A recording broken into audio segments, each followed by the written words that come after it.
నమస్తే welcome to ఈ వార్తా న్యూస్. సత్యసాయి జిల్లా పెనుగొండ మండలం రాంపురం గ్రామంలో గురుకుల పాఠశాలను రాష్ట్ర బీసీ సంక్షేమ శాఖ మంత్రి సవిత ప్రారంభించారు. ఈ కార్యక్రమంలో భాగంగా మీడియాతో మాట్లాడుతూ బీసీ సంక్షేమ హాస్టళ్లకు పునాది వేసింది. అప్పట్లో తెలుగుదేశం పార్టీ వ్యవస్థాపకుడు నందమూరి తారక రామారావు అని, వాటిని తిరిగి చంద్రబాబు నాయుడు కొనసాగించారని, గత 5 సంవత్సరాలలో వైసీపీ ప్రభుత్వ పాలనలో గురుకుల పాఠశాలలను నిర్వీర్యం చేశారని, వసతులు లేక పేద విద్యార్థులు హాస్టల్ నుండి వెళ్లిపోయేవారని అన్నారు. ప్రస్తుతం ఉన్న ఎన్డీఏ ప్రభుత్వం రాష్ట్రంలో ఇంకా గురుకుల సంక్షేమ హాస్టల్స్ ని పెంచడానికి చంద్రబాబు కృషి చేస్తున్నారన్నారు. రాయలసీమ లాంటి వెనుకబడిన ప్రాంతానికి అడిగిన వెంటనే చంద్రబాబు నాయుడు పాఠశాలలను మంజూరు చేయడం సంతోషం కలిగించిందన్నారు. పేద విద్యార్థుల అభివృద్ధికి ఎన్డీఏ ప్రభుత్వం కట్టుబడి ఉంటుందని తెలిపారు.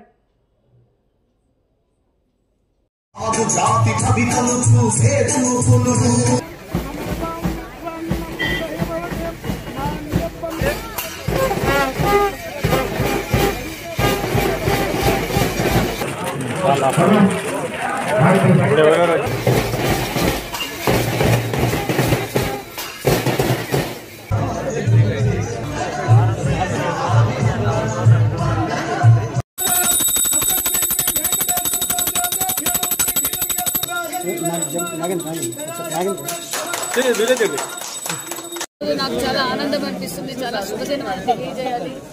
ఎందుకంటే అన్న నందమూరి తారక రామారావు గారు పార్టీ పెట్టి అప్పుడు బడుగు బడిగిన వర్గాల పిల్లలు కూడా ఉన్నత చదువులు చదువుకోవాలి అనే ఆశయంతో ఆనాటిలోనే ఎన్నో బీసీ రెసిడెన్షియల్ స్కూల్స్ బడుగు బడిగిన పిల్లలందరూ చదువుకోవాలని, ట్రైబల్ వెల్ఫేర్ కావచ్చు, సోషల్ వెల్ఫేర్ కావచ్చు, ఆ రోజే అన్న నందమూరి తారక రామారావు గారు మన బీసీ బిడ్డలందరూ బాగుండాలన్న గొప్ప సంకల్పంతో అనేక రెసిడెన్షియల్ స్కూల్స్, మరి అదే విధంగా బీసీ హాస్టల్స్ కూడా ఏర్పాటు చేసిన ఘనత కూడా అన్న నందమూరి తారక రామారావు గారిదే. గత 5 సంవత్సరాలుగా ఎలాంటి అభివృద్ధి హాస్టల్స్ జరగలేదు, ఏ విధంగా కూడా జరగలేదు. కనీసం బీసీ రెసిడెన్షియల్ స్కూల్స్ లోకి వెళ్తే మినిమం ఫెసిలిటీస్ అంటే చిన్న చిన్న రిపేర్లు కూడా వాళ్ళు 5 సంవత్సరాలు పట్టించుకోలేదు. నిజంగా దారుణమైన పరిస్థితి.